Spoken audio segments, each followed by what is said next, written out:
lovers of the spring.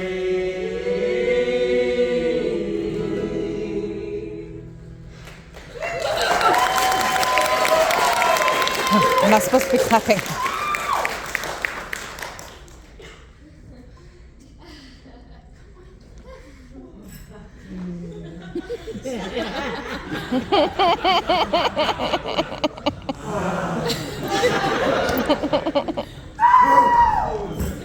It's springtime, young springtime. What?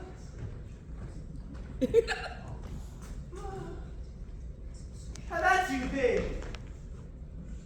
Affections meant arms. Consider what you first did swear unto. To fast, to study, and to see no woman. Flat treason against the kingly state of youth.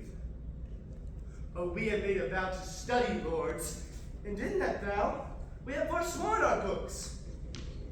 For when would you, my liege, or you, and legend contemplation had found out such fiery numbers as the prompting eyes of beauty's tutors have enriched you with?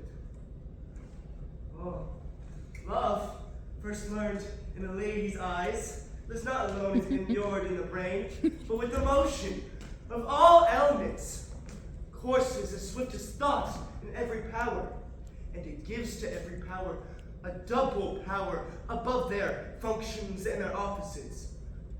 It adds a precious seeing to the eye. A lover's eyes will gaze in eagle blind. A lover's ears will hear the lowest sound when the suspicious head of theft is stopped. Oh, and when love speaks, oh, the voice of all the gods makes heaven drowsy with the harmony. From woman's eyes this doctrine I derive. They sparkle still the right Promethean fire. They are books, the arts, the academies that show, contain, and nourish all the world. Else none at all in aught proves excellent. Then fools you were these women to forswear, or keeping what is sworn you will prove fools. For wisdom's sake, a word that all men love, or for love's sake, a word that loves all men, or for men's sake, the authors of these women, or for woman's sake, from whom we men are made. Let us once lose our oaths to bind ourselves, or else we lose ourselves to keep our oaths. It is religion to be thus forsworn, for charity itself fulfills the law, and who can sever love from charity? Saint Cupid then, soldiers to the field! Yeah! Oh, I see. Queen Mab hath been with you. She is the fairies' midwife, and she comes in shape no bigger than an agate stone on the forefinger of an alderman drawn with a tear, a little atomies athwart men's noses as they lie asleep. Her wagon books made of long spider's legs, her whip a cricket's bone, the lash of film. Her chariot is an empty hazelnut made by the joyous squirrel or old crow. And in this state, she gallops night by night through Lotus's brains, and then they dream of love. Oh, where the courtiers' knees that dream on courtsy straight, or where lawyers' fingers who dream on straight fees, sometimes drive it over a soldier's neck, and then dream he of cutting foreign throats, of breaches and muscados, and foreign throats.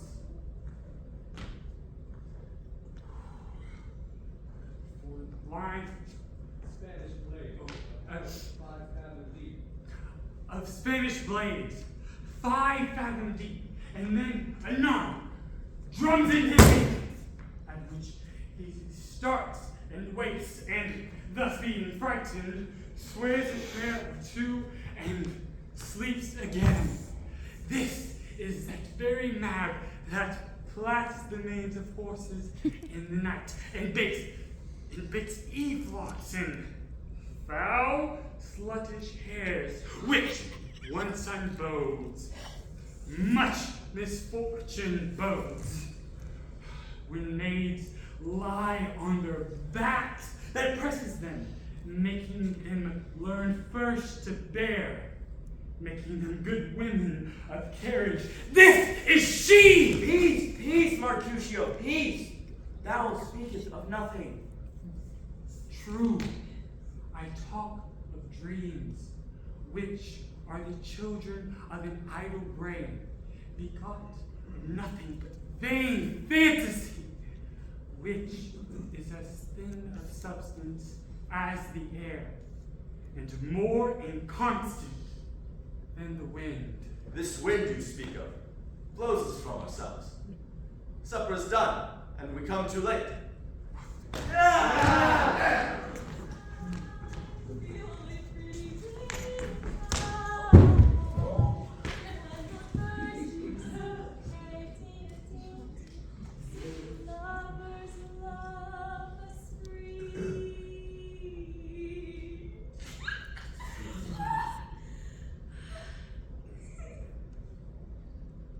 Oh, Romeo!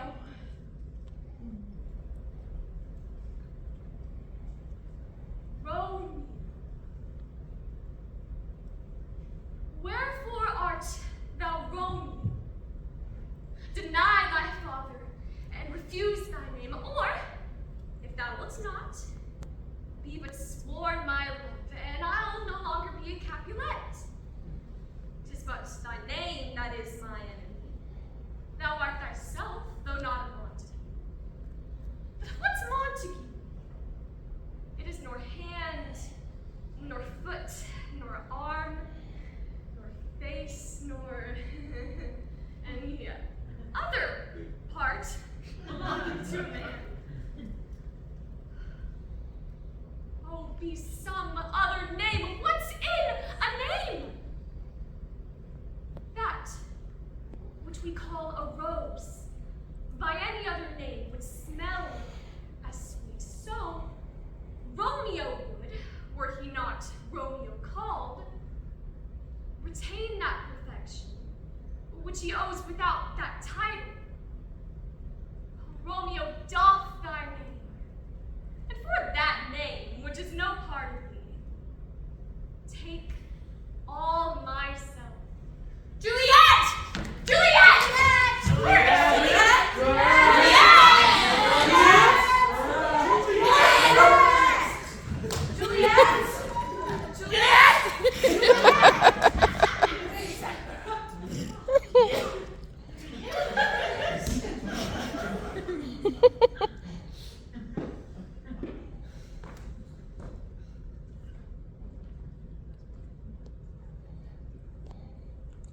Even as one heat, another heat expels. Or by the strength of a nail, by the strength drives out another. So the remembrance of my former love is a new object, quite forgotten. Is it mine or Valentine's praise? Oh, her true perfection, my false transgression, that makes me reasonless to reasonless. She is fair, and so is Julia. That I love. That I did love. For now, my love is gone. Like a waxen image against a flame, bears no impression of the thing it once was. Methinks my zeal to Valentine is cold, and I love him that I won't. Oh, but I love his lady too much. And that is why I love him so little. It is her picture I have yet beheld, but when I look at her perfections, I shall not have a reason to be blind. If I can cure my yearning love, I will. If not, to compass her, I will use my skill.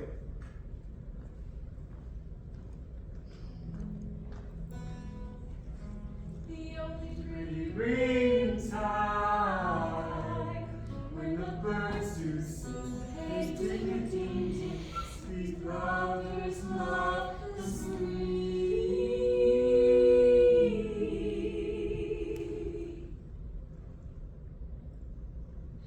I pray thee, pause a day or two before you pass it. For in choosing wrong, I lose your company. Therefore, forbear a while. There's something, tells me, but it is not love. I would not lose you. And you know yourself, hate counsels not in such equality. But, lest you should not understand me well, and yet a maiden hath no tongue but thought. I would detain you here for some month or two, before you venture forth. I could teach you how to choose right, but I am then forsworn, so will I never be. So may you miss me, but if you do, you'll make me wish a sin that I had been forsworn, which from your eyes, they have overlooked me dividedly. One half of me yours, the other half yours, mine, own, I would say. But if mine, then yours. And so all yours. Oh, these naughty times put bars between the owners and their rights. And so, though yours, not yours. Prove it so. Let fortune go to hell for it, not I. Oh, I speak too long, but 'tis to appease the time. To eke it and to draw it out in length, to stay you from election.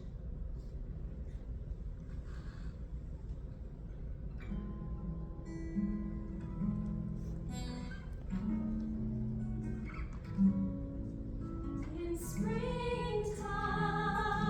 the only pretty ringtime, when the birds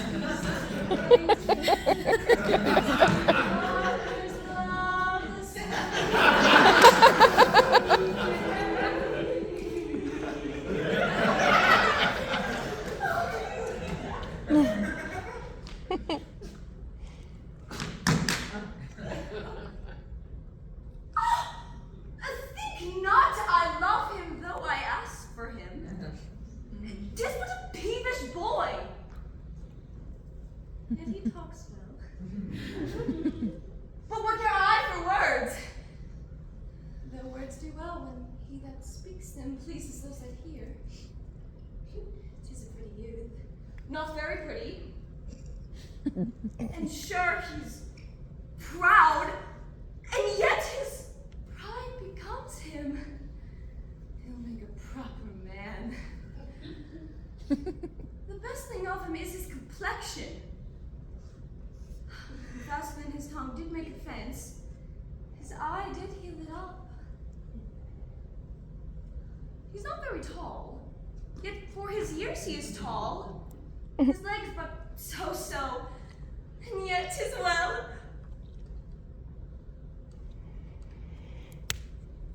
There was a pretty redness in his lip, a little riper, more lusty red than that makes in his cheek.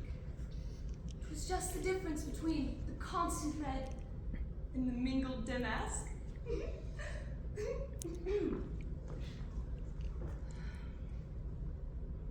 There be some women, Sylvius, had they marked him in parcels as I did, would have gone near to fall in love with him.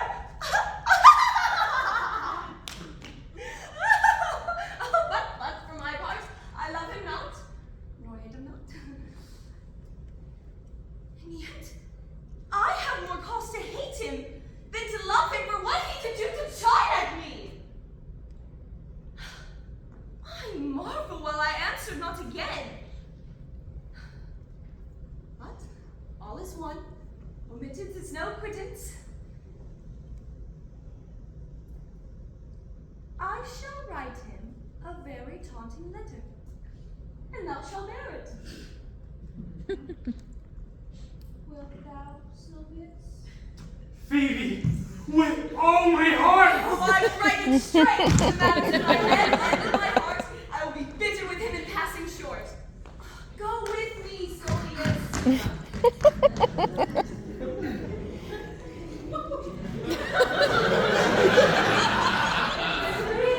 Springtime, the only pretty springtime, when the birds do sing, hey, ding a ding ding, sweet lovers love the spring.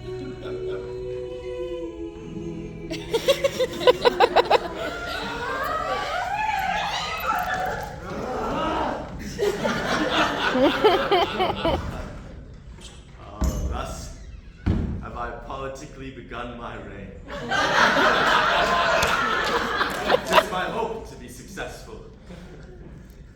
My falcon now is shod and passing empty. Until she stoops, she must not be full gorged, for then she never looks upon her lure. Another way I have to man my haggard, to make her come and know her keeper's call. That is, to watch her, as we watch kites, that bait and beat, and will not be obedient. Today, she eat no meat, no none shall eat. Last night, she slept not, nor tonight she shall not. As with the meat, some undeserved fault, I'll find about the making of the bed. And here I'll fling the pillow, there the bolster, this way the pillow, and another way the sheets. Now, amid this hurly, I intend that all is done in reverent care of her. Oh, and in conclusion, she shall watch all night. And if she chance to nod, I'll rail and brawl, and with a clamor, I'll keep her still awake. This is a way to kill a wife with kindness. And thus, I'll curb her mad and headstrong humor. He that knows better how to tame a shrew. Now, let him speak. 'Tis charity to show.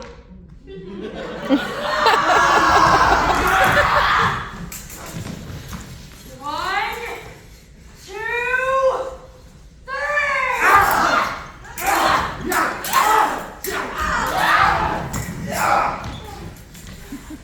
One, two,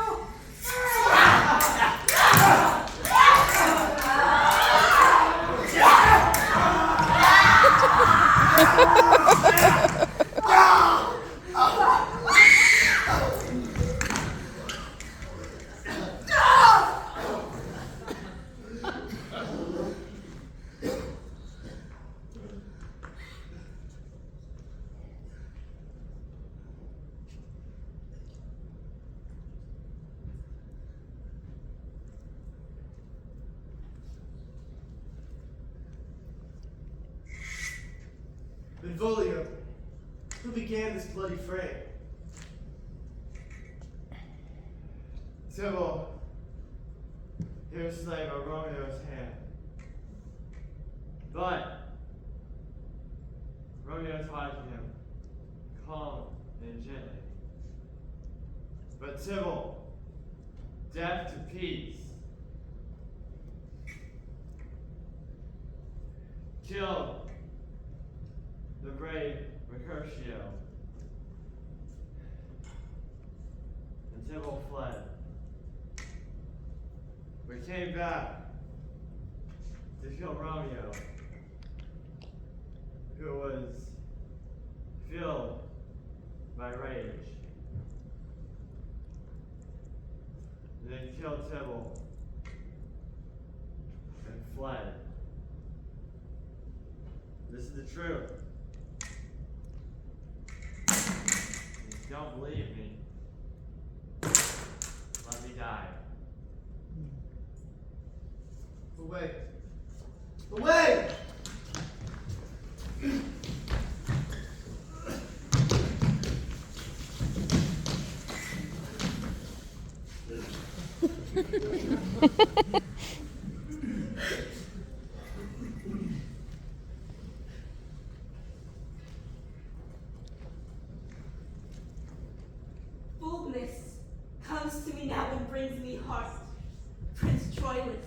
I have loved you night and day for many weary months. Then why was my crescent so hard to get?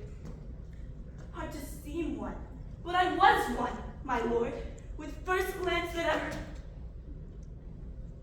Pardon me, if I confess much, you will play the tyrant. I love you now, but not till now, so much but I might master it. In faith I lie, my thoughts were like unbridled children grown too headstrong for their mothers. See, we fools. Why have I blabbed? Who shall be true to us when we are so unsecret to ourselves?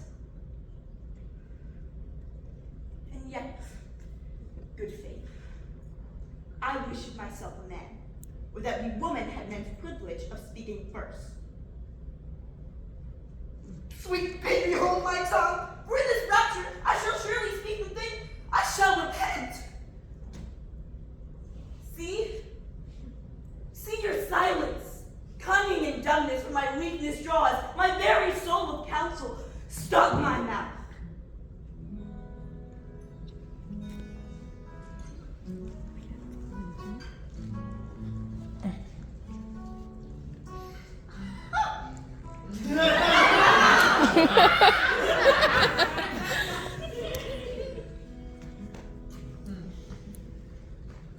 Fair Catherine, and most fair, will you vouchsafe to teach a soldier terms, such as will enter the lady's ear and plead his love suit to her gentle heart? Your Majesty shall mock at me. I do not speak your England.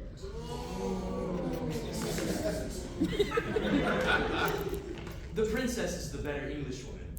Ye faith case, my wooing is fit for thy understanding.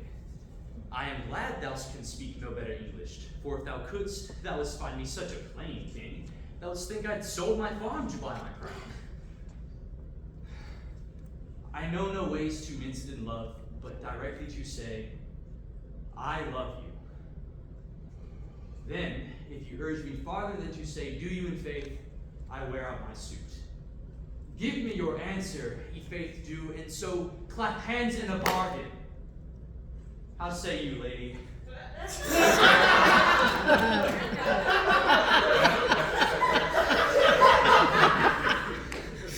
If I could win a lady at leapfrog, or by vaulting into my saddle with my armor on my back, I should quickly leap into a wife.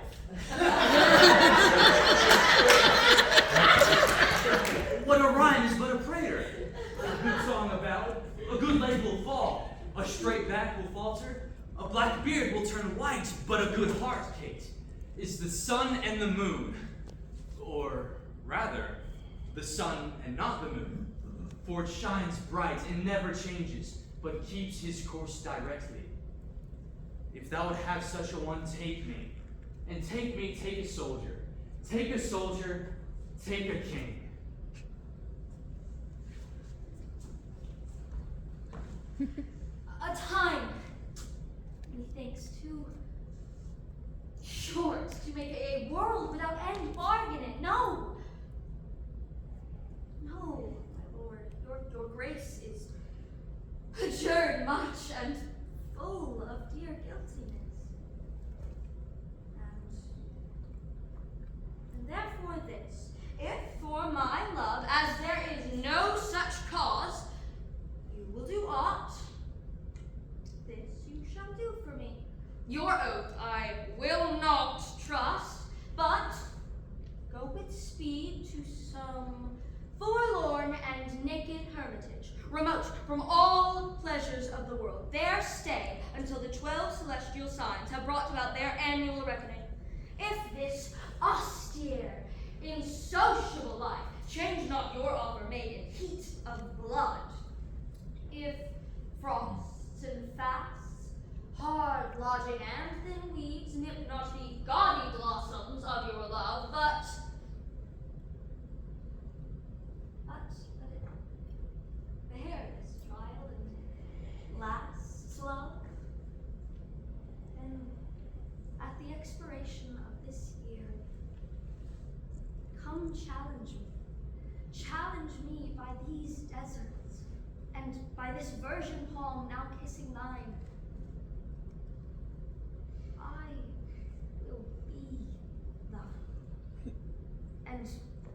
till that instant, shut my woeful self in a mourning house,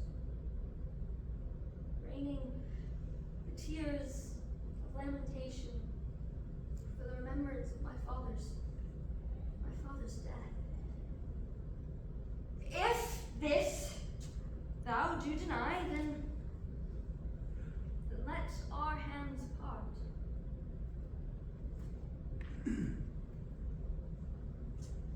Neither entitled to the other's heart.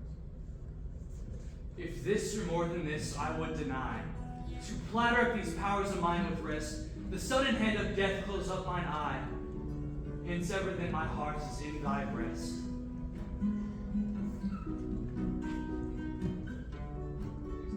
In spring.